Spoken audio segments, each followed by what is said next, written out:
Hi, hello, assalamu alaikum, vanakkam. Welcome to Rjcornor. Today recipe Adhirasam. Diwali எல்லாம் வருது. So நிறைய பலகாரம் நிறைய ஸ்வீட்ஸ் எல்லாம் பண்ணுவோம். எப்படி அதிரசம் பண்ணாமல் இருக்க மாட்டோம். அது எப்படி சாஃப்டாக பண்ணலான்னு சொல்லித்தராங்க நம்ம சிஸ். அரை கிலோ பச்சரிசியை 2 மணி நேரம் ஊற வச்சு இருக்கிற தண்ணியெல்லாம் ட்ரைன் பண்ணி அதை காய வச்சு மிக்சியில் பொடிச்சு எடுத்துருக்காங்க. அரை கிலோனால மிக்சியில் பொடிச்சாங்க. நீங்கள் அதிகமாக எடுத்திங்கன்னா மில்லில் கொடுத்து பொடிச்சுக்கோங்க. அரை கிலோவுக்கு 400 கிராம் வெல்லம் எடுத்து பாகு காய்ச்ச போகிறாங்க. நம்ம ஃப்ரெண்டு பார்த்தீங்கன்னா எவ்வளோ குட்டி குட்டியாக வெள்ளத்தை உடச்சி கொடுத்துருக்காங்கன்னு பார்த்தீங்கன்னா தெரியும் உங்களுக்கு.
ஸ்டவ் ஆஃப் பண்ணிவிட்டு ஒரு தடவை கூட நல்லா கலந்துக்கோங்க.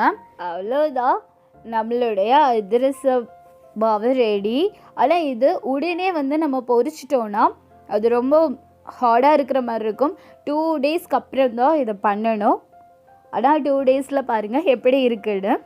நம்ம அதிரசம் ரெடியாக இருக்குது. இங்கே பாருங்கள் எவ்வளோ சாஃப்டாக இருக்குது பார்த்தீங்களா. 2 டேஸ் கழித்து பொரிச்சது, அதனால் எவ்வளோ சாஃப்டாக இருக்குது. இது உங்களுக்காக. நீங்களும் வீட்டில் இதே மாதிரி ட்ரை பண்ணி பாருங்கள். இந்த வீடியோ பிடிச்சிருந்தா லைக் பண்ணுங்கள், சப்ஸ்கிரைப் பண்ணுங்கள், பெல் பட்டனை ப்ரெஸ் பண்ணுங்கள். அதில் 3 ஆப்ஷன் இருக்கும். ஆல்ங்கிற ஆப்ஷனை சூஸ் பண்ணுங்கள்.